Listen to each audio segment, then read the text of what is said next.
What's up, guys? Today I'm going to be doing a hardcore Nuzlocke of Pokemon Scarlet with only shiny Pokemon. What's a hardcore Nuzlocke? Essentially, the rules are simple. If you lose a Pokemon in battle, it has to be boxed for the rest of the run. You have to adhere to the level caps of the next boss trainer battle. You can't use any items in battle, and you can't swap out Pokemon in between when you knock out an opponent's Pokemon. That's called set mode. You can see the rules on the side of the screen. And I'll put more descriptive rules in the description. The next question I'm sure you have is, what's a Pokemon? And, if you don't know, I don't know what to say. Pokemon, as described by ChatGPT, is a popular multimedia franchise that involves fictional creatures called Pokemon. Now, humans, known as Pokemon trainers, catch and train Pokemon to battle each other for sport. Each Pokemon has its own unique ability and can evolve into more powerful forms. The main goal for most Pokemon trainers is to become a Pokemon master by capturing and training a diverse team of Pokemon and defeating other trainers in battle. Pokemon Scarlet is the newest game in the franchise. It takes place in the region of Paldea, and there's my first shiny. I'll talk more about the storyline of the game later, but so shiny Pokemon are alternate colors of normal Pokemon, and they're very rare. In the earlier games, it was, I think, 1 in 8,142 or something, but the odds are much higher in these more recent games. Now, this first one, I was kind of just running around looking for it. It took me about 4 hours of just literally running around, hoping to see some different colors, and eventually I did find it. Unfortunately, though, Mankey is above the level cap, so I can't use it for the first gym battle. So, unfortunately, we are going to have to do another shiny hunt. Now, the next one didn't take me too long, only about 2 hours of mass outbreak hunting. So, mass outbreaks are kind of what they sound like. It's basically just about 70 or 80 of the same Pokemon spawning in, and the more you defeat, the higher your chances of getting a shiny of that Pokemon. So, we ended up getting this shiny Maschiff within about 2 hours again, and I just love that shiny. It's beautiful. Definitely caught it in the first ball too. Don't worry about it. Anyway, with Maschiff on our team, we are just about ready to take on the first gym leader. Now, this is Katie, the bug type specialist, and to do this, we want to get the TMs for Sunny Day as well as Fire Fang, so that we have some super effective moves against this bug type trainer. Katie leads with her Nimble, and of course we have to lead with Shayhan. That's what I named her, by the way. Anyway, we want to set up a couple of Hone Claws, and what that does is increase our attack and accuracy, both by one stage. So we get hit by a weak Struggle Bug, doesn't do too much, so we'll set up another Hone Claws, get hit by one more Struggle Bug, which takes us a little bit below half, and I really should have just used Sunny Day there, but it's fine.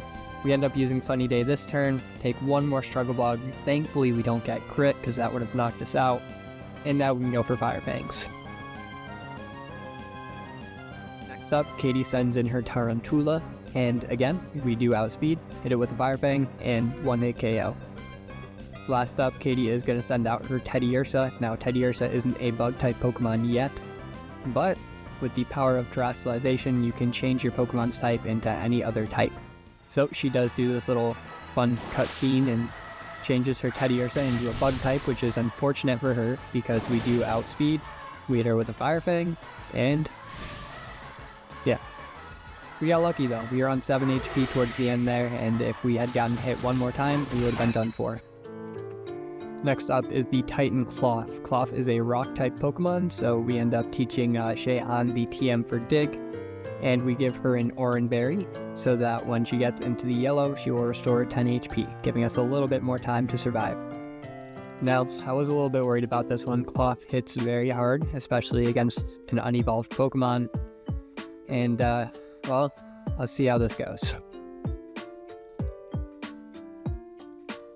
So, Cloth enters the battle, and we start off by hitting it with a Bite. I don't know why we used Bite, but regardless, he hits us with a weak Vice Grip, and we go for a Dig.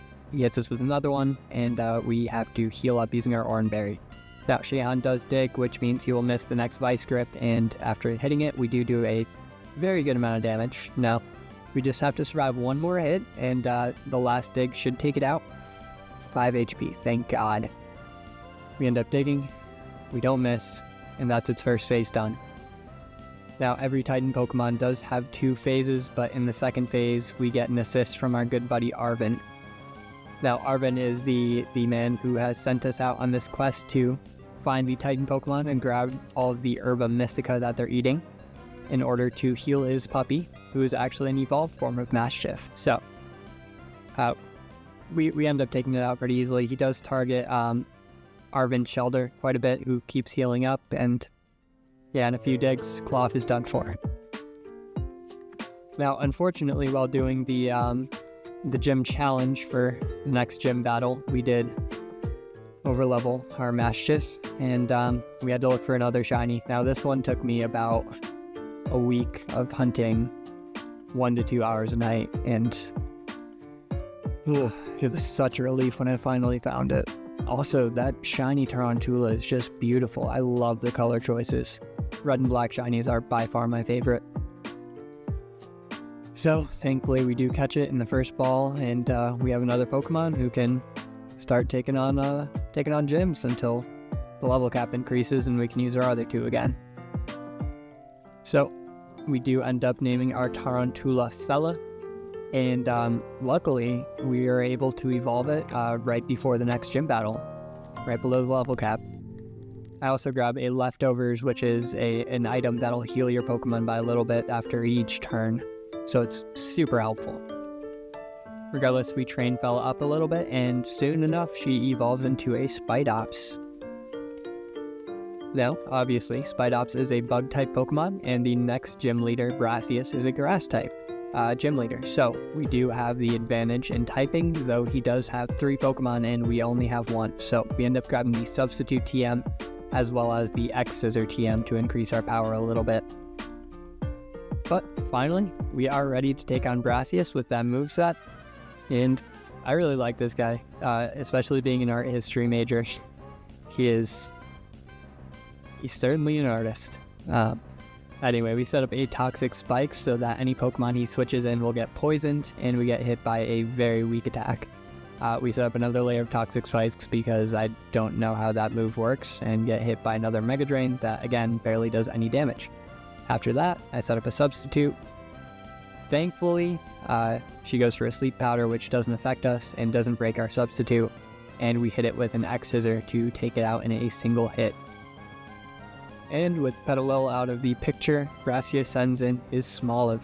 Now, Smoliv is going to get poisoned by our Toxic Spikes, though that's not going to do us too much good because with one X-Scissor, we take it out.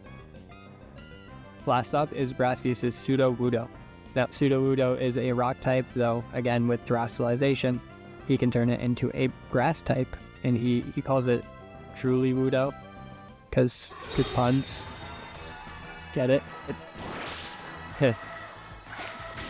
Anyway, I'll be honest, I was a little bit worried about this Truly Woodo because it's very tanky, and it does have rock-type attacks which are super effective against us, though he just goes for a Trailblaze, which only hits our Substitute, doesn't even break it, which is amazing.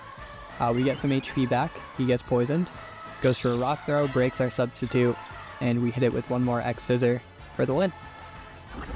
2 gyms down, 1 Titan down, and we're making good progress so far. Surely nothing's going to go wrong. So there are 3 overlapping storylines, the first one being the gym storyline. Daisy, don't do that right now. Thank you. So the gym storyline is essentially us beating the 8 gyms scattered around Paldea to become the Pokemon champion. Yeah. Ooh, Shroomish. I will have you. So next up is Bombardier, the Open Sky Titan, and I did teach Shayhan Ice Fang for this one to get a super effective attack. We get hit by a very strong Rock Throw, but we get over half, so I think we can tank one more hit. Let's go for that Ice Fang. Oh. Yeah. There goes our first Pokemon, and our other 2 are weak to flying type attacks, so this is gonna go great. Bombardier hits us with a Rock Throw, which doesn't do too much, and we hit it with a Rock Tomb, which lowers its speed, allowing us to get another hit in. It goes for a Wing Attack, and takes out Carceraz. Okay, all we have is one teensy little spider, and we go for an X-Scissor. Thankfully, we take out his first phase.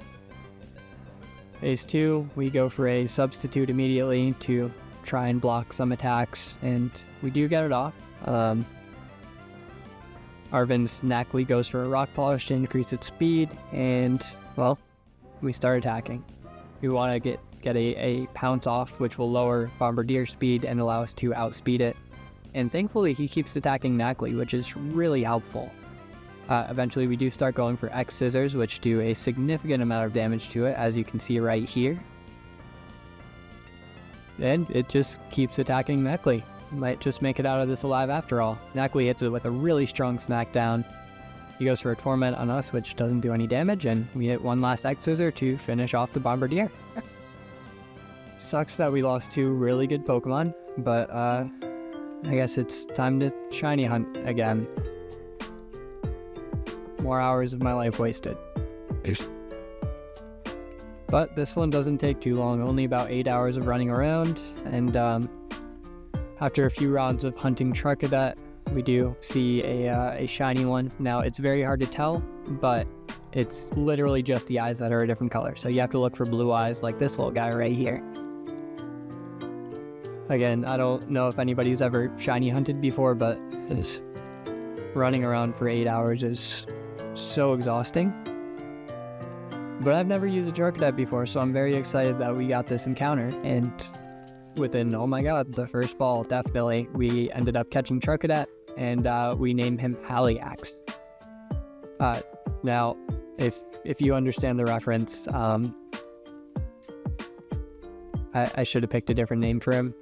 I thought that we were going to evolve him into Cerulege. I don't know why, but we end up evolving him into Armarouge, which is a completely different color palette and typing, regardless.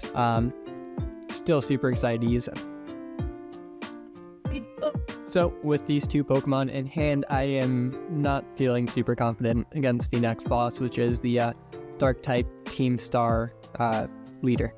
So, we're going to shiny hunt one more Pokemon and see what we get. Now, I don't even know what Team Star's deal is. They're kind of just like a weird little group of hooligans who do hooligan things, and it's our job to disband them. That's the 3rd storyline that we have to take care of. And the first Team Star guy is a Dark-type trainer, and while we were actually doing mass outbreaks, we run into this little guy. Now, we weren't even farming Nimbles. We were actually looking for Knackley. Throughout this first part of the challenge, I had done probably about 15 different Knackley mass outbreaks to get a shiny one, and no luck, but it was nice to see this Nimble during it, so that adds Nimble to the team, and we named her Lackless. Now, unfortunately, we can't evolve Nimble before the next battle, but I was still excited to use her. I had never used any of the Pokemon on my team right now, so it's a pretty cool team so far. Looking forward to getting a full team of 6, though. We'll see how that goes. Regardless, we trade in the Bronzor fragments for the Auspicious Armor, and we evolve our Charcadet into Armarouge. And man, I do like the blue eyes, but these shiny designs are kind of disappointing. I would love for its palette to have been switched with Cerulege or something. Yeah, just kind of boring when they don't really change up the colors at all, but you know, again, I'm very grateful to have an Armarouge, an incredibly powerful Pokemon this early in the game. It will definitely help us out. So, with 3 Pokemon on our team, we feel just about ready enough to take on Giacomo, the Team Star Dark-type leader. And, well, we start out by sending out Fella, and he sends out oh my god, I can't think of his name, Pawniard. Now, for the first minute of the battle, and this is at 300%, I'm looking up his moveset, and I decided to set up a Toxic Spikes in the hopes of poisoning his Revavroom when that comes out, but I didn't realize at the time that you can't really poison the boss Revavrooms. Regardless, we set up a Protect to get some leftovers recovery, and switch over to Haliax to use a Mystical Fire and take out this Pawniard in one hit. With Pawniard taken out, he sends out his Revavroom. This is a boss Pokemon. It uses Intimidate against us, which doesn't do anything, hits us with Metal Sound, and doesn't get poisoned or burned by our Will-O-Wisp. Hell, we get taken down to 1 HP instantly, and we send in Lackless. Lackless tanks the Snarl pretty well, and we end up going for a Screech to lower its defense. It goes for a Wicked Torque, and well, there goes another encounter. I had never done a Nuzlocke before this, so it's a bit of a learning curve. The beginning was rough. Anyway, we get a little bit more leftovers. We get a little bit more leftovers recovery. Hit next scissor, and essentially in between every turn we're using Protect to gain back as much health as we possibly can with our leftovers. He keeps hitting us with Wicked Torques, but they don't do too much damage, and Spidops is actually remarkably tanky. I didn't expect a Route 1 bug Pokemon to be able to almost single-handedly take out a Starmobile, which is absolutely wild. These are considered to be the most difficult boss battles in this game.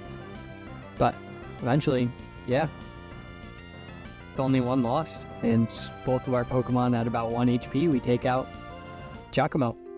There we go. Cool. Okay, might be time to shiny hunt a little bit more again, because 2 Pokemon is not enough to take on anybody. But with the level cap increased to 25, we have a lot more options open to us. Yeah, that was a close one. See you, Lackless. You were... I don't know. But... yeah, I was actually looking forward to using Nimble's evolution too. And Annihilate. And Mabostiff. That sucks. It's fine though, we still got 2 pretty powerful Pokemon, and after another 6 or 7 hours of shiny hunting, we do manage to find a shiny Shroomish. Now, I love Shroomish. I love Breloom. They are some of my favorite Pokemon of all time, so being able to find my first shiny Shroomish was the most exciting thing. I was so happy when I saw that red. So we end up sending out Haliax to burn it and confuse it in order to make catching it a little bit easier. And eventually we do end up catching the Shroomish. So, yeah. 3 Pokemon, that's not bad, and I believe we should be okay to start taking on the next couple of gym battles. Now, I will let you guys know here because pretty soon we're going to have to battle Iono, the electric-type gym leader. And guys, I'm so sorry, I don't know where it went, but I somehow managed to lose the footage of my battle with Iono. Now thankfully, we didn't lose any Pokemon to her because, well, Shroomish resists basically all of her attacks. So, we ended up just using our Shroomish to take out all of her Pokemon. Now, we do end up catching this Shroomish, and we name her Denna. And, well, pretty shortly after we name her Denna, we do end up evolving her into a lovely Breloom. Again, one of my favorite Pokemon. Now, Breloom is a grass and fighting type, which is both a good and bad combo. It's always good to have a fighting type on your team, though being grass and fighting, he has a lot of weaknesses, as well as a double weakness to any flying type attacks. Now, we do a little bit more shiny hunting as well, and finally, we find a shiny Nacli. Now, this took about 2.5 weeks of on and off hunting for shiny Nacli. So, when I finally encountered it, I was so happy. Guys, this team is really starting to come together. I'd never used a Nacli before on my team either, so this is pretty cool.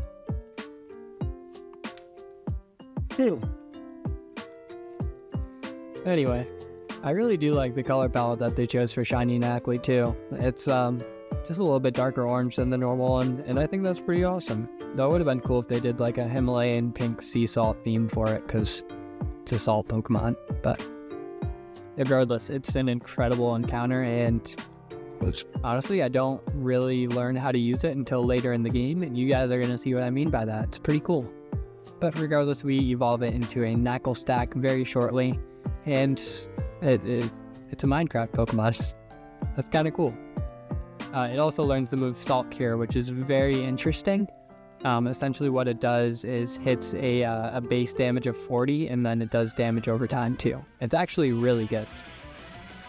So next up is our battle against Mela, the Team Star Fire Gym Leader. Not Gym Leader, Team Star Fires, Team Star Fire. And she sends out her Torkoal, who sets up the sun, which makes her fire attacks more powerful.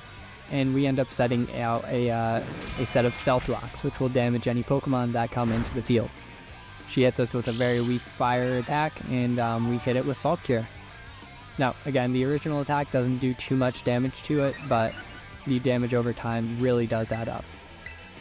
Now, luckily, we do have Armarouge, who is completely immune to any fire-type attacks, and actually, when we get hit by a fire-type attack, it makes our fire-type attacks even more powerful. Though we do end up using a Psyshock because Torkoal doesn't resist that. But pretty soon, Torkoal is taken care of, and we are on to the next Pokemon. Now, all Milla has left is a Revavroom, and this is her Starmobile. It's a fire type. And the great thing about a Pokemon with Flash Fire is, especially in this battle, her Starmobile literally can't hit us. Just kidding. It can hit us with Swift, but with a Pokemon like Armarouge, who has high special defense, it barely does anything. We could have even set up a light screen, which would have halved the damage of Swift, but we didn't even need to.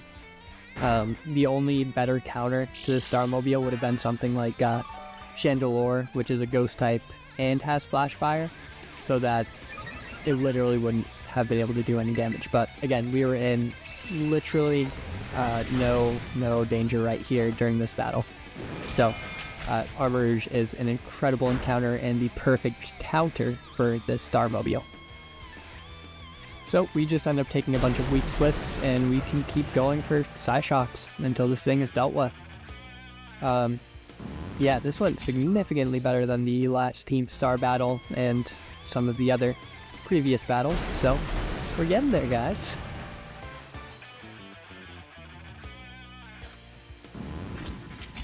So, with Mela taken care of and none of our Pokemon lost, we feel pretty confident to start taking on some other Pokemon. This is the Orthworm, the Lurking Steel Titan, and, well, I mean, it's weak to fire attacks, so we send out our lovely Haliax, and start using some Reflects. Now, what Reflect does is, it's the same as Light Screen, but for physical attacks, it halves the damage taken by physical attacks, which Orthworm only has, so we end up using that, and take it out with a couple Mystical Fires. Second phase was pretty quick too. Again, we just used some Mystical Fires to take it out. Super easy. And I am skipping through these Titan Pokemon because they don't really give us a problem, and this video is already long enough as is, so I need to find something to cut out. Regardless, we take on the next gym leader, who is Kofu, the Water-type gym leader. We lead with Thella, who nearly one-shots Kofu's Veluza with an X-Scissor. It hits us with a Pluck, takes us pretty low, but we do survive, hit one more X-Scissor for the knockout. We recover a little bit of HP, and he goes for a Wugtrio next. Now, I end up swapping out into Denorite here to resist any attacks that Kofu might throw at us with his Wugtrio. And he ends up going for Headbutt, which doesn't do too much damage to us. We recover a little bit of HP with leftovers and put it to sleep with a Spore. That Spore is a great move. It's a 100% accurate move that inflicts sleep on any Pokemon that's not a grass type. After we hit him with Spore, we hit him with a Drain Punch and get back almost all of our HP. Unfortunately, his ability does make it so that we are a little bit slower, but that's okay. Last up, Kofu sends in his Crabominable, who, again, not a water type, but after terrestrialization, the crab is actually a water crab instead of an ice crab. But we do have a grass type Pokemon who can put it to sleep, and then use some grass type attacks, so I was never really too worried about this guy. Also, it's such an ugly design. I mean,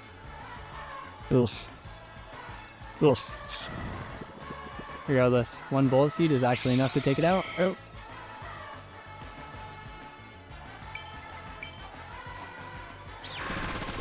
Ugh, I hate that it zoomed in there. That Pokemon is just icky. Ugh.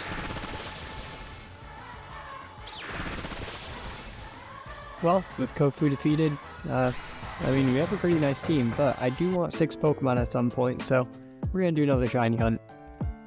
First mass outbreak that we find is Clodsire, and I don't have a water type Pokemon, so we can't really hunt this guy just yet. As hard as I try, I just can't do it. We try to use the gifts to Titan that I put a code in for, but even he doesn't want to go in there and fight these Clodsire. I don't blame him, these guys are scary.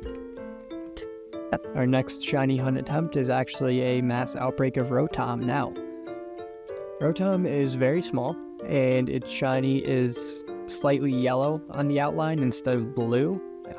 So it's kind of really hard to see, but regardless, we do give it a shot, and well, there's a lot of Rotom spawning in, so, maybe we got a good shot of finding one.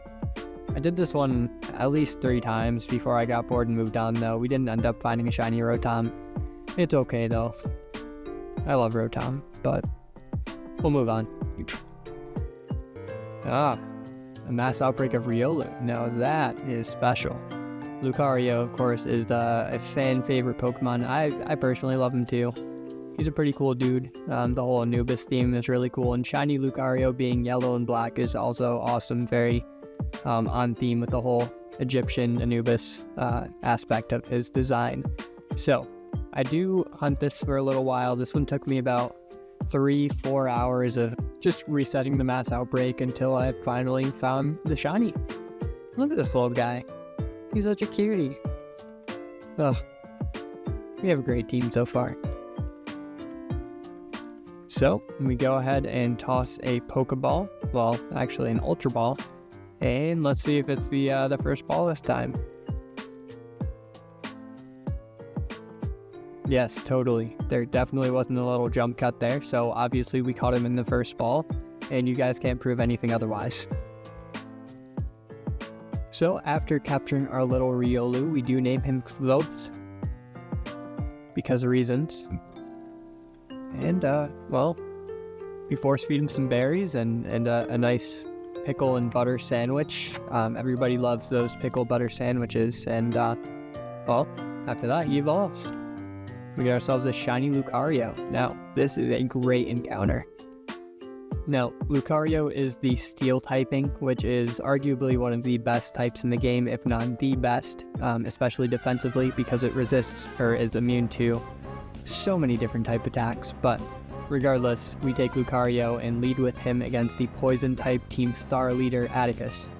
Now, against this Skuntank right here, we're completely safe. We can set up with Sword Stances until we are maxed out on attack, and he can't hit us.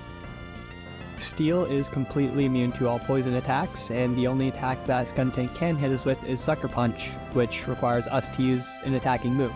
So we just bait out all of his Sucker Punches until he's out of them, and then use one Bulldoze to take him out. After that, Atticus sends in a Reverie, not his Starmobile, but a regular Reverie, and he hits us with a very hard attack. Luckily, we do survive the hit and take him out with one Bulldoze.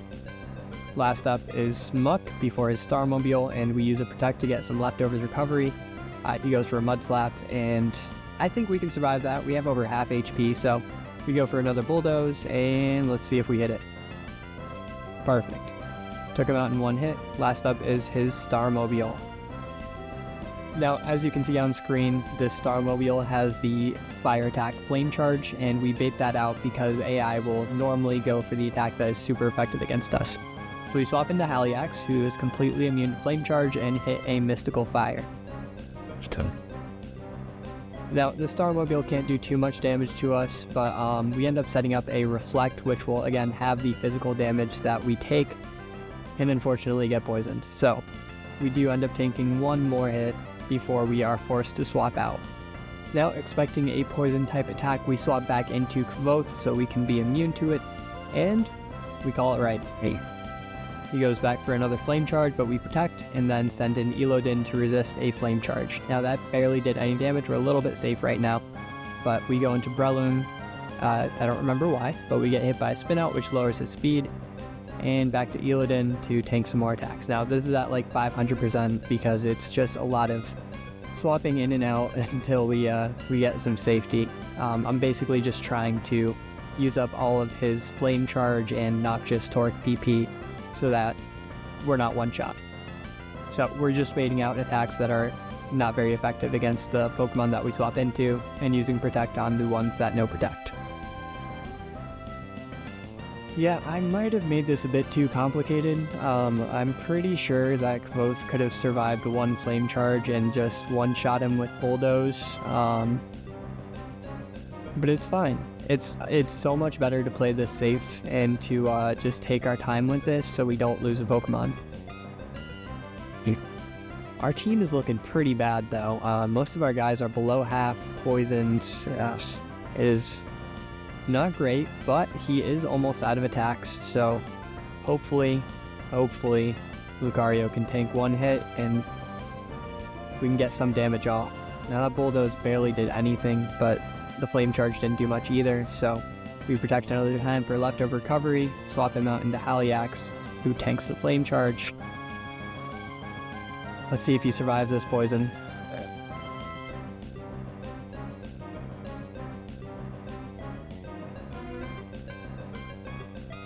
2 HP. Thank God. Okay. We go for a Psyshock and see if we can take this guy out. Man, that was a rough battle. We didn't lose with any Pokemon though, so that's pretty good. That's pretty good.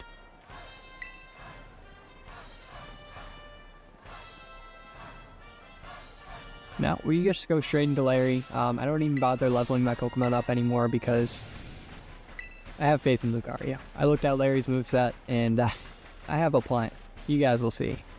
So we go for a Swords Dance on Kvothe. We go for another Swords Dance as he puts us to sleep and hits us with a Slam. But we were ready for this. Add a Chesto Berry, and Lucario woke up immediately, so we one-shot Kamala with a Brick Break. Next out is to Dunsparce, who, well, we one-shot with a Brick Break.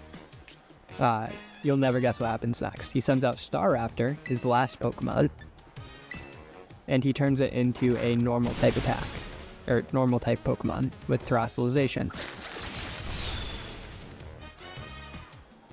I kind of love how everybody's just cheering Larry on. I mean, he's such a cool dude. Everybody thinks he's so relatable because he's kind of just like, I hate my job, I'm just here to get paid, which is, yeah. But after Staraptor is a normal type, he can take super effective damage from our Brick Break, so we tank one Aerial Ace and then take him out. Good job, Larry. Good job.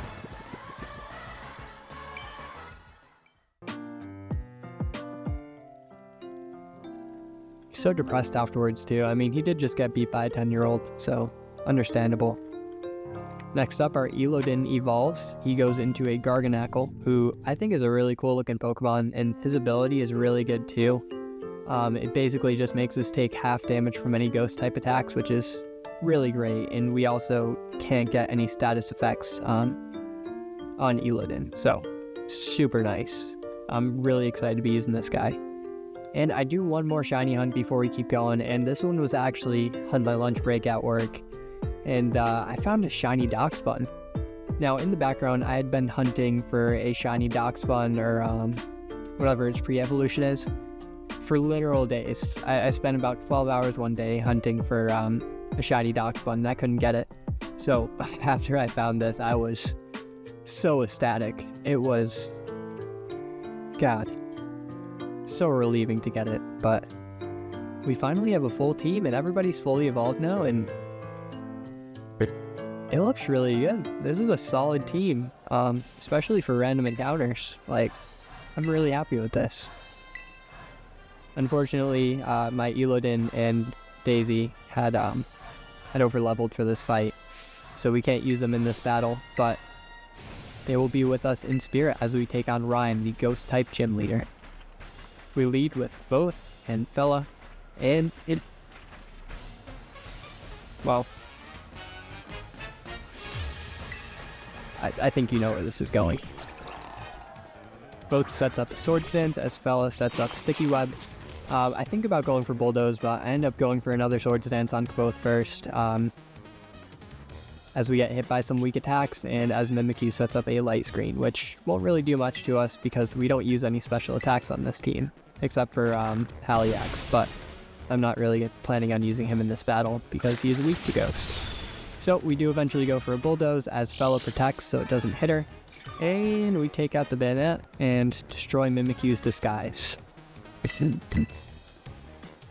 One more shot should take out Mimikyu, but we just have to wait until she swaps in her Pokemon. But there is a cool little thing that goes on here where whenever we hit a super effective attack, knock out one of our Pokemon, or terrestrialize, we get a boost to our stats on both of our Pokemon. So that makes this gym battle extra easy. We do take out the Mimikyu and nearly take out Houndstone as Fella goes for an insurance, which, yeah, knocks it out. So, only one Pokemon left. Last up is her Toxtricity, who terrestrializes into the Ghost type, and, well, I mean, we have a +6 attack Lucario, so I'm not really too worried about this. Let's see how it goes.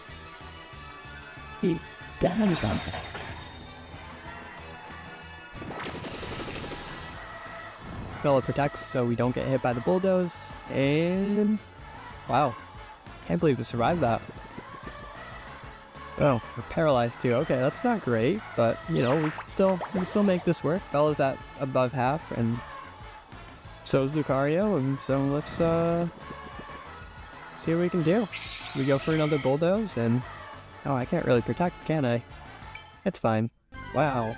Yeah, Fella barely tanked that, but we did manage to take out the Toxtricity. I don't know why that clip ended so early, but that's fine. Don't worry about it. Next up is the Quaking Earth Titan, and after a few swap outs, we do go to Daisy, who can take it out really easily, both phases. She is really tanky, and her attack is actually pretty good. So, Daisy is a really, really strong Pokemon. I really like Darkspine after this challenge. And Daisy is named after my cat Daisy, who you may have heard in my previous videos. She's actually sitting on my lap right now. But yeah, after the Great Tusk Titan is taken out, Daisy celebrates, and we feed our what's his name? Koraidon another sandwich. Next up is the worst gym challenge of all time. God, I hate this so much, and a pretty decent gym leader design, to be honest. Anyway, she is the Psychic type gym leader. Her name is Tulip, and we lead with Fella, who has some super effective attacks that we can use against her. Let's see how this goes. So we start out by setting up a Sticky Web, of course, so we can lower the speed of any Pokemon that she swaps in, and we get hit by a fairly weak attack, and then Protect to get some leftovers recovery. We go for an X-Scissor as she goes for a Zen Headbutt. We unfortunately get flinched, but we can tank one more, so we end up protecting to just get a little bit more leftovers, and then finally go for an X-Scissor. Let's see if we can make it through. She set up Reflect, so she only takes half the damage from that. That's okay, we can go for another. And we get flinched. Nice. Let's go for Protect and get some health back. That's basically the move. If you have leftovers, just protect every other turn and get as much health back as you possibly can, but we end up swapping out into Daisy, who again is a very good tank, very defensively strong, and barely takes any damage from that Zen Headbutt. Now we go for a workup to set up our attack and special attack, and we can tank a few of these Zen Headbutts, so we can set up a few times with her actually. But we end up going for Play Rough instead because this Girafarig, or Sharegraph? Yeah, that's his name. He's actually kind of threatening. He does a good bit of damage eventually, and I don't know how much we can set up. Regardless, we do go for another Play Rough and take him out. We're at about half health, so we're in a pretty good spot. So we use Baton Pass, and that is a great move because it keeps any stats that we have boosted. So Haliax over here has +2 special attack and +2 attack. Now, he is a very good special attacker and goes for a Mystical Fire, which nearly takes out the Gardevoir. We take a few weak hits, but we are also special defensively strong on Haliax, so we're not in too much trouble right here. Next up is a Spathra, and I hate this Pokemon. It has a unique move that is just so annoying, and you guys will see that a little bit later, but we do take it out in one Mystical Fire. Last up is her Florges, who she will terrestrialize into the Psychic type, and we go for another Mystical Fire because it's a pretty good attack. It lowers the enemy's special attack as well, which is great. Super helpful. She goes for a Moonblast, that's not very effective, and after a few more Mystical Fires, we can take out the Fortress. Easy battle.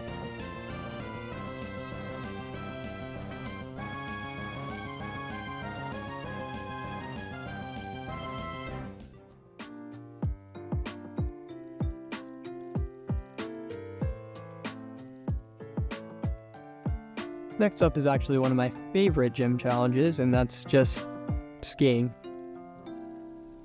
I like skiing.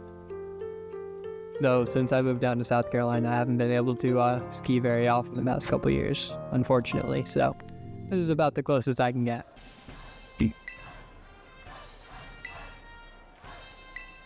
But with the level cap increase, we are able to use every Pokemon on our team to take out the final gym leader, named Grusha. Now, Grusha is an Ice-type specialist, and Ice actually got a decent buff in Scarlet and Violet, though not enough to make it meta. So, Grusha leads with a Frostmoth, a Bug and Ice-type, and, well, we lead with a Fire-type, so one Flamethrower is enough to take it out. Next up is Beartic. Now, we do swap out our Haliax because Beartic has Earthquake, and that would probably kill us. So we swap out into Elodin, who I know can survive at least one Earthquake, and we go for a super effective Rock Slide to just do some chip damage on him. And it actually did a decent amount of damage, but we end up swapping out so we don't lose our new favorite Elodin, and we go into Fella, who I know also can tank an Earthquake really well. Again, I am so surprised at how well this Route 1 Bug Pokemon is doing, even at the end game of Pokemon. That's insane. But with the chip damage done from our Garganacl, our Spidops is enough to take it out with one X-Scissor. Now we do take a pretty strong Ice Spinner, but we retaliate with X-Scissor, and another Ice Spinner is enough to take us into the red, so we end up swapping out Fella. We go right into Haliax, who can use a super effective Flamethrower, and, well, that should be enough to finish him off. We get hit by a weak Ice Spinner, and there we go. Last up is Altaria. Oh, yep. Hey, hang on. One sec. Okay, there we go. Last up is Altaria, a Dragon and Flying type, though. Again, like with all the other gym leaders, it is terrestrialized into the Ice type. So, we're going to go for a Flamethrower, and it doesn't one-shot, but it is very close, and we don't take nearly enough damage to be in danger. So, one more Flamethrower is enough to take Altaria out, and that is the gym challenge over with. So we have one more Titan and two more Team Star bases. So this is the Fairy Crew leader, Ortega, and I like his style. The pink is pretty cool, but you know, he leads with a Azumarill, who actually does a lot of damage because it has the ability Huge Power, which basically just doubles its attack stat. So we're in a bit of trouble here. We have to swap out a little bit until we can find a Pokemon that can tank enough and do enough damage to take it out. So since Lucario is the Steel type, which is super effective, we swap in him and take a very strong Aqua Tail. Takes us below half, but with some leftovers recovery, we are able to get to about 75% health, so we should be able to take one more Aqua Tail. Use a Meteor Mash to take it into the red, hopefully. Yes, nice. And get hit by... Wow. That must have been a high roll. So, there goes Kvothe. I was really looking forward to using him in the Elite Four, but that's fine. We have Denna, who can use a Seed Bomb and finish off Azumarill. That is incredibly annoying. Next up is Wigglytuff, and we put her to sleep with Spore. And, man, I can't get over that loss right there. How is the damage difference so much? Like, right about half to 75% damage? Like, ugh. Anyway, Wigglytuff wakes up, so we hit it with another Spore, and just go for some Seed Bombs, basically, until it's dead. Oh yeah, he wakes up every freaking attack, too, so this is ridiculous. one last Seed Bomb is enough to finish off the Wigglytuff, and next up is Darkspawn. Now, we go ahead and swap into our own Darkspawn at this point, not willing to risk our lovely Breloom, and, well, I'm only using my Darkspawn to set up a little bit for Elodin, so we go for a Workup and tank a pretty weak Play Rough, and then we go for an Agility to raise our speed a little bit. Now, after that, we are able to outspeed the opponent's Darkspawn, and we can Baton Pass over into Elodin, so we can get +2 speed and +1 attack and special attack. So, now, I taught him Heavy Slam, which is a Steel-type attack that does more damage based on how heavy you are compared to the opponent. So it should... Well, I thought it would one-shot, but again, Darkspawn has some really high defense, so it's not surprising that it survived. But after 2 hits of Heavy Slam, we are able to take it out, and last up is the Starmobile, the Fairy Starmobile. Now, it hits us with a very strong Steel Roller, and we go for a Heavy Slam that barely does any damage. That's okay, we're at about half, and we can go for an Earthquake, though we do get confused. So as long as we break through this, we should be okay for at least one more attack. Wow. Again, barely any damage, but we can hit one more Earthquake. Hopefully. Oh, thank God. Yeah, if we got hit by confusion, we would have died there. But we swap out over into our Haliax, who can probably tank a Spinel or any Fairy-type attack that he throws at us. Yeah, really well. And now, after all those speed drops, we are able to outspeed and a very strong Flamethrower. Only a few more attacks and we should be good. We are confused though, which is not great. I think it's about a 33% chance to hit ourselves in confusion, but we do break through, hit a Flamethrower, and he is one shot away from losing. Snap out of confusion, hit that last Flamethrower. He survived. That's fine though. Again, we can tank these attacks really well, finish him off with the Psyshock, and only one more Team Star crew base left.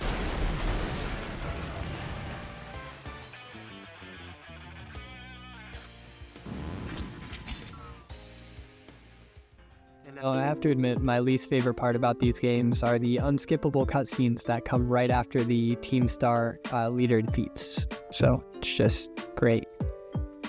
Unfortunately, we have to put both in the box, and that brings our death total up to 4. Almost a 50% loss rate, so we're doing great. Doing great, guys. Now, I don't want to go into the Elite Four with only 5 Pokemon, so I will be shiny hunting again here soon. But man, it is sad to see these losses. I really wanted to use an Annihilate, I really wanted to use Mabostiff, and now I'll never get the chance. I could play again, but no. I did catch a Gyarados so that I could shiny hunt Dragalge over here, and after about 3.5 hours, we do manage to get the shiny. I've never used Dragalge before, so I'm really excited about this actually.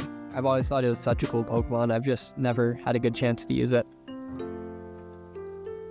Now, after capturing Dragalge, I find out that it is a very defensive Pokemon with a decent special attack, and it's pretty slow, so that could actually work out well for us. Another tank is always welcome, especially during a Nuzlocke when taking hits is incredibly important. And it says I caught a Dragalge because I did catch another in order to farm these guys earlier on and try to get the shiny, though I found out that Gyarados was much better at taking out the Mass Outbreak Dragalge.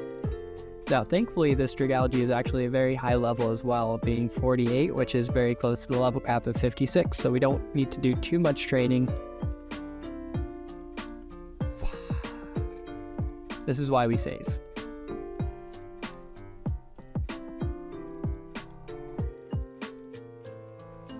Forgot I did this, to be honest. But anyway, yeah, we saved right before encountering it, so we have another chance, and we toss a quick ball. We should have just done that in the first place. I don't know why we didn't try that earlier, but regardless, with Dragalge caught, we end up naming it Bast. So back up to 6 Pokemon, and again, our team is looking pretty cool, though I do miss our lovely Kvos. And guys, that was the last shiny hunt that we're doing for this, so this is our team for the rest of the game, as long as we don't lose anyone. But next up is the False Dragon type. And with Denna, it was incredibly easy. Our seed bombs did so much damage to it, and we could just put it to sleep with Spore. So, first phase, super easy. Second phase, super, super easy. Third phase, a little bit trickier, because it is a dragon type this time. But with Daisy, we can take it out with a couple play roughs, and that's the False Dragon Titan. So all that's left is one more Team Star base, and that is the Fighting type leader.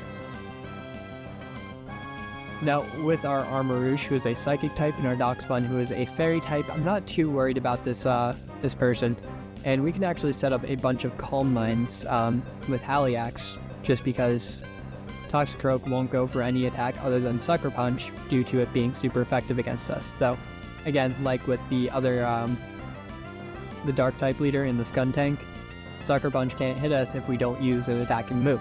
So we just set up 6 Calm Minds to get to +6 special attack and special defense. We also burn it just to get some chip damage off. And after that's ready, we are ready to sweep this entire team. Now, it's completely out of Sucker Punches by this point, so let's see how this goes. Ciao. I guess we're still not done setting up.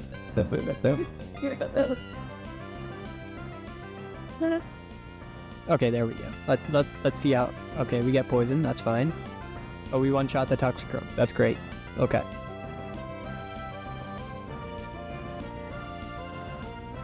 We can outspeed Lucario, right? Yeah, it barely did any damage to us. We're above half. After our leftovers, though poison does take us down a little bit. And I think we can survive one hit from Pissimian. We go for a Psyshock. Let's take it out. Easy. This is going to be a clean sweep. Annihilate's up next.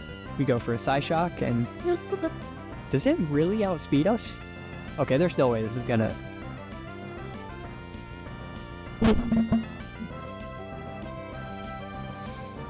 I really should have checked the speed stats before I did that. How does Annihilate outspeed us? That thing's a freaking monkey ghost. It's not supposed to be fast. Gosh. Okay, well...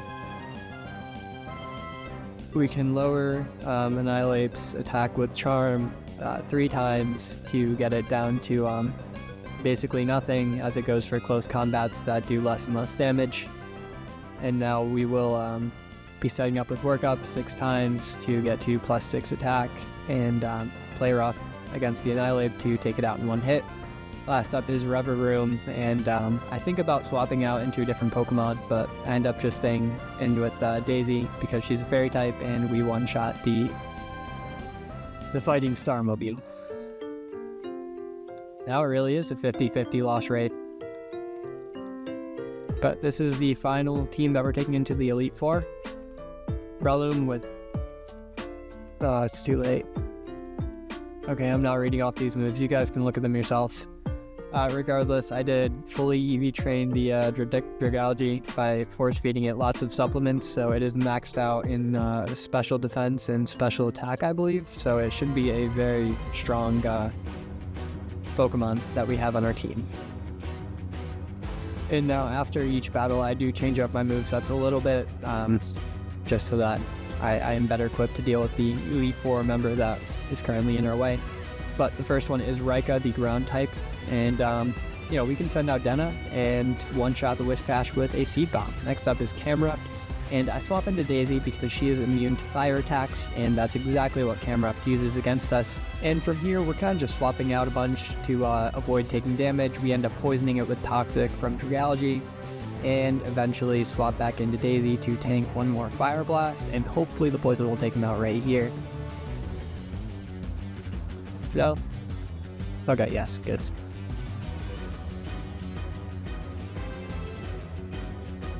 Next up is Donphan, so I swap out into Denna because I'm not really expecting to take any hard attacks, though he does hit us with a critical hit Poison Jab, which takes us down to 5 HP. So I go for a Spore, thankfully outspeed the Donphan and hit it with a Seed Bomb.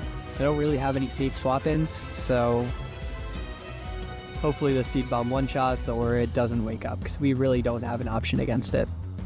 Let's go. Okay. Stays asleep. There we go. So we can outspeed it one more time and take it out with the last Seed Bomb.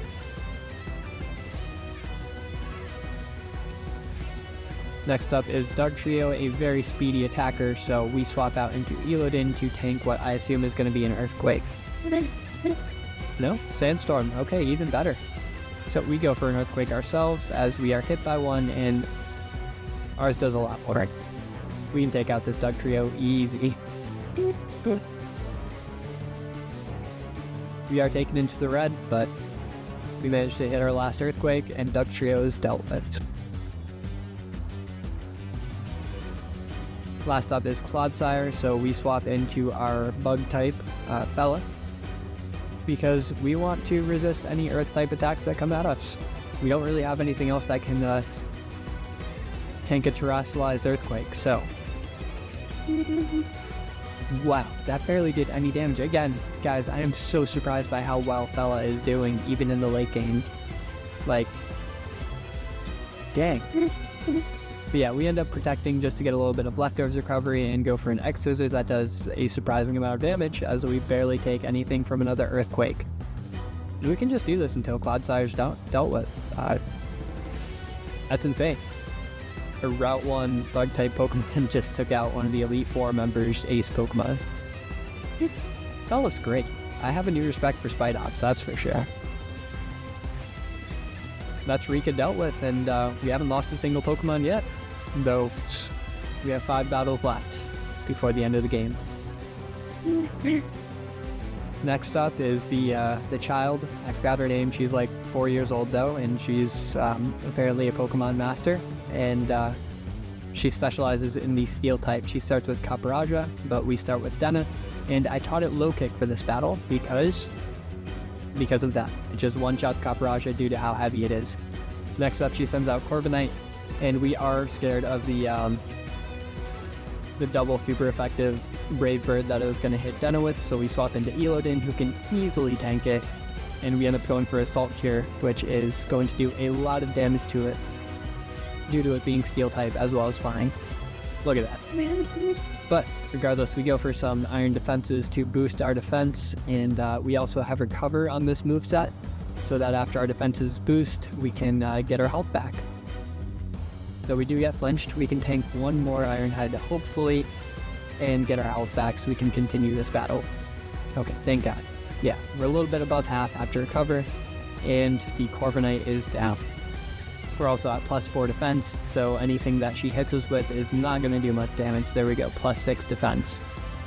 Yeah, we can basically out-heal that. Now, Assault Cure is a special move. It's a rock-type move, but it is super effective against Steel, kind of. It's only the damage over time that does extra damage to Steel types, but regardless, it does a lot of damage over time. I think about 1/4 of the opponent's health, which is just great. Regardless, we do go for some recovers, and we're back to full health as Bronzong is about ready to fall. One more Assault Cure should do the trick. Nope, that's fine. It's fine. We're still at almost full HP, and she only has 1 Pokemon left. 2 Pokemon left. So next up is Magnezone. We go for another Assault Cure, of course, due to it being kind of super effective, somewhat. I don't even know how to describe it. Regardless, we need to break its sturdy so that we can use the Earthquake and take it out the next turn. The Flash Cannon does a lot of damage, but we do manage to survive at a little bit below half.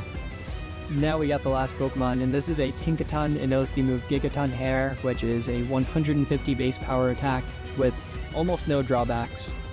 The only thing is she can't use it 2 times in a row. So I am a little bit worried about this, but she does use it, and that didn't do any damage. So we heal up with the Recover just to be safe, go for an Earthquake, and that's fine. We can just do one more. That's the second Elite Four member down. Next up is Larry again, though this time he is using Flying types. Oh, her name is Poppy. Anyway, again, Larry is up next. He has flying type this time, and it's time to get to work. Larry leads with a Tropius, a flying and grass type, and we lead with Elodin to set up Stealth Rocks as he sets up a Sunny Day. Now, we predict that he is going to use a Solar Beam on us, so we swap into our Bast, who is double resistant to Solar Beam, and it does almost literally no damage. Our leftovers heal us up all the way, and we are able to hit it with a super effective Sludge Bomb, which nearly takes it out. Just think that one more hit from any move will take it out, so we just click Dragon Pulse, because why not, and Tropius is dealt with. Next up, he is going to send out Altaria, another Dragon-type Pokemon, so it is going to go for some sort of Dragon-type attack against us, and we can swap into our Daisy, who is immune to Dragon-types. Now, the only other attack Altaria can hit us with is Moonblast, which we are resistant to, so we set up a couple workups as we tank some Moonblasts, and, well, actually, we just swap out. Now, we use our Baton Pass to get Elodin in with some boosted stats, take a Moonblast very, very well, and I think we can one-shot Altaria from here. Though we do set up some Iron Defenses, I guess, to get our defense up higher. Yeah, I knew that was coming. This definitely just isn't improv. Don't think about it. Anyway, after a few Iron Defenses, we are at max defense, and we can go for a Recover to get our HP back to nearly full. It's time to take out Altaria. One Salt Cure from a +6 attack. Elodin is enough to take out Altaria, as well as Staraptor, Oricorio, and finally is Flamigo. Though we do recover a bit just in case we don't want to take any critical hits, that's the word. Anyway, after we do get that Salt Cure off, Flamigo is done and dusted. That's Larry down.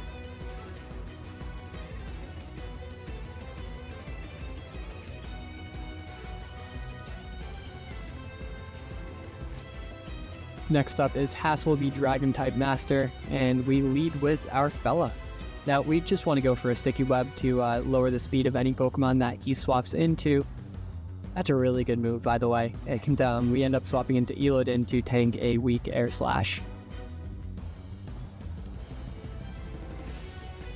Now, after that, we go ahead and set up Stealth Rocks as well, and luckily avoid a Super Fang, which would have taken out half of our health, because it always takes out half of the remaining health.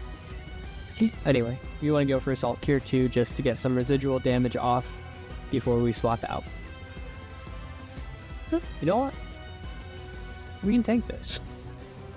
We got this. Assault Cure is slowly taking out Noivern's health, and we just go for a Recover to get some health back ourselves. You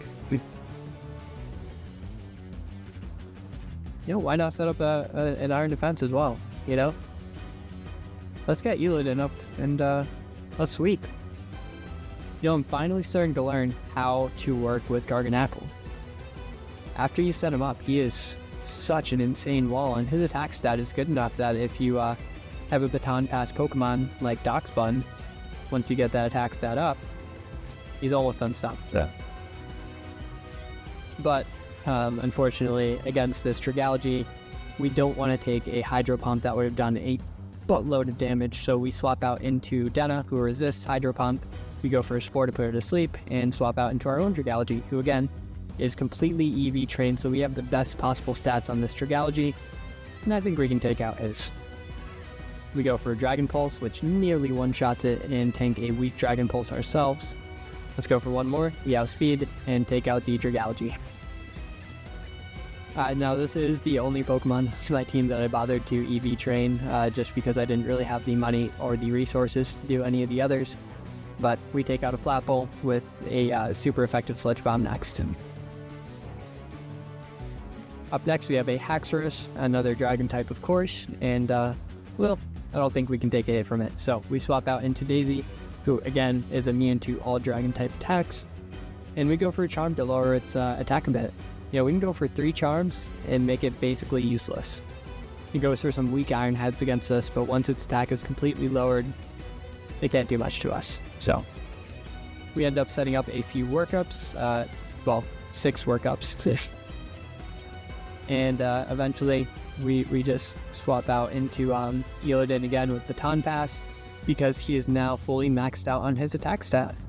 Now, Haxorus and his last Pokemon are both attackers, not special attackers, so we do want to set up a couple Iron defenses and also get a final recover off so that we can get back to max HP, or as close as we can get to max HP. Eventually we do take him out with a Salt here, finish up that recover, right? And that's Haxorus down, so all we got is 1 Pokemon left.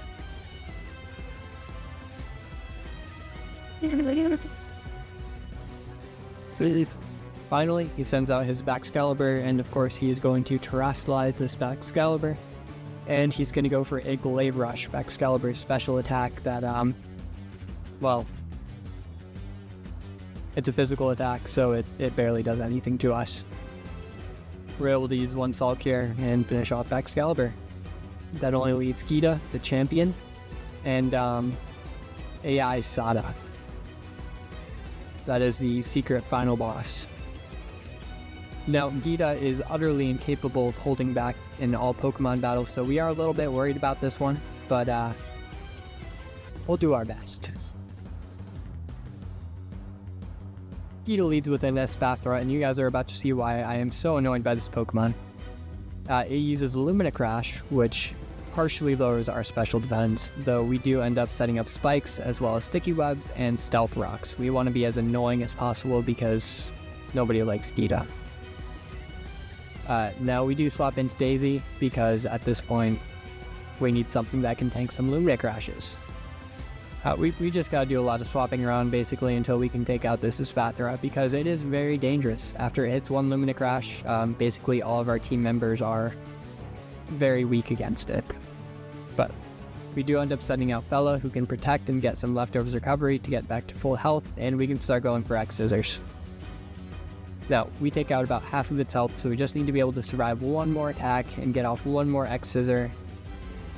And to do that, we do protect 1 more time to just get a little bit more leftovers.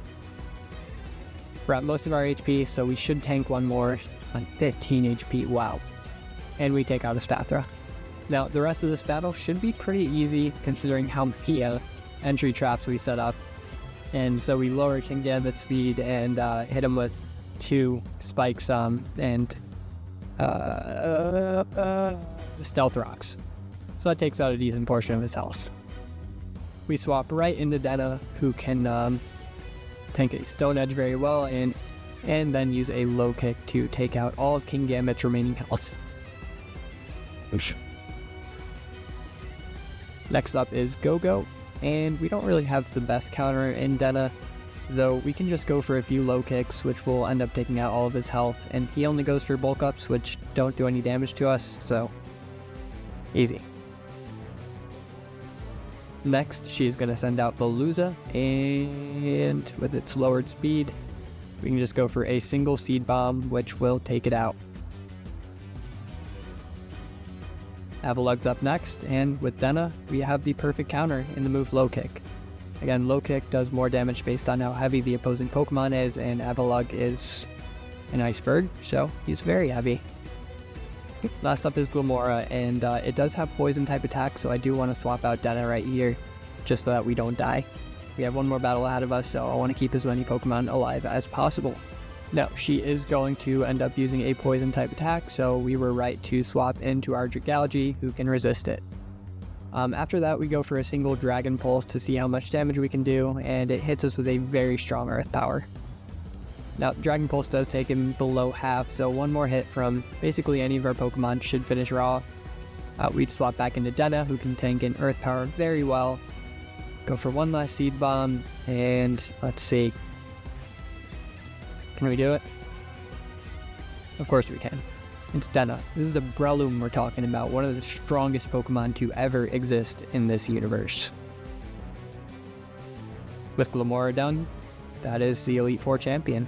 We are now a champion ranked trainer, and the last thing that we have to do is descend into the great crater of Paldea in order to face the mysteries that lie beyond.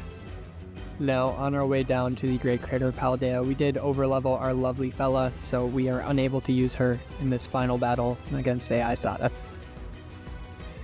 This is going to be a tough one. Ended up spending about 30 minutes theory crafting for this battle, and I have a plan. So, said plan that I came up with was to basically debuff Slitherwing as much as physically possible. So we go for a couple scary faces to make sure that it has the lowest speed possible. And we also go for a bunch of smoke screens to make sure it can't really hit us with any of its attacks. Luckily, we do dodge a bunch of attacks with these smoke screens.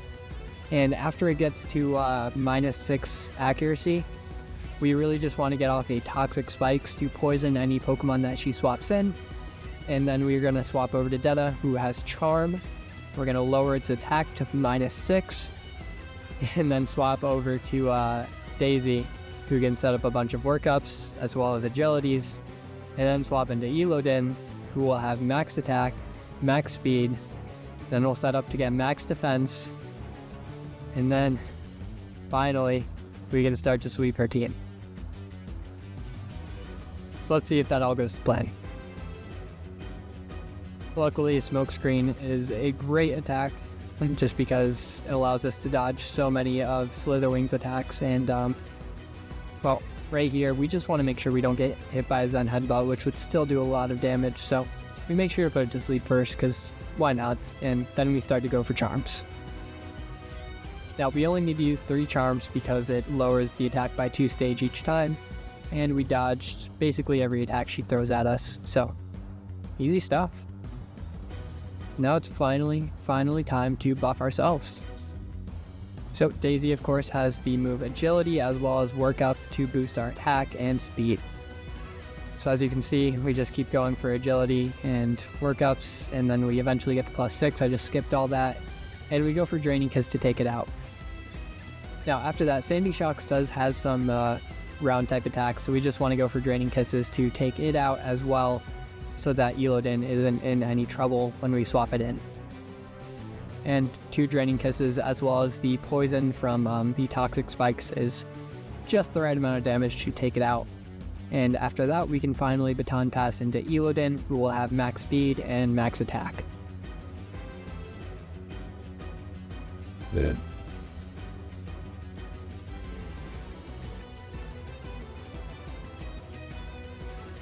Now, this works out really well because Screamtail, that's its name, yeah. Screamtail is a physical attacker, and again, Elodin already has some insane defense, so we can set up a couple of Iron Defenses to get up to max defense, and then we're just going to recover, and, well, I don't think her team really stands a chance against us at that point. We can outspeed and basically one-shot everything. I love Garganacl. It's beautiful. They did such a good job with the new Pokemon. I love the new Pokemon in this generation. Maybe not all of them, but most of them. Say 75-80%. We do set up the Stealth Rocks too, because why not? But, yeah guys, I'm really mad that they didn't bring Voltund into Gen 9. I really like that guy. He was a little like electric corgi that evolved into... I don't even know what kind of dog Voltund is, but I guess just a hound. But he was really cute, really fast, and a decent attacker. I used her in my Sword and Shield playthrough and had a blast. So I'm really hoping that the Legend Zeta A has Voltund in it, because we haven't gotten to use it in so long. I don't even think it's available in the DLCs for Scarlet and Violet either, which is just crazy to me, considering it was only introduced a generation ago. Regardless, the sweep has begun. As you can see, Salt Cures are able to take out basically her entire team in one shot. And last up is a very cool Pokemon. I love Roaring Moon. I think it's really well designed. This is how Salamence should have been designed in the first place, to be honest, but that's neither here nor there. Let's see if one more Salt Cure is enough to take it out.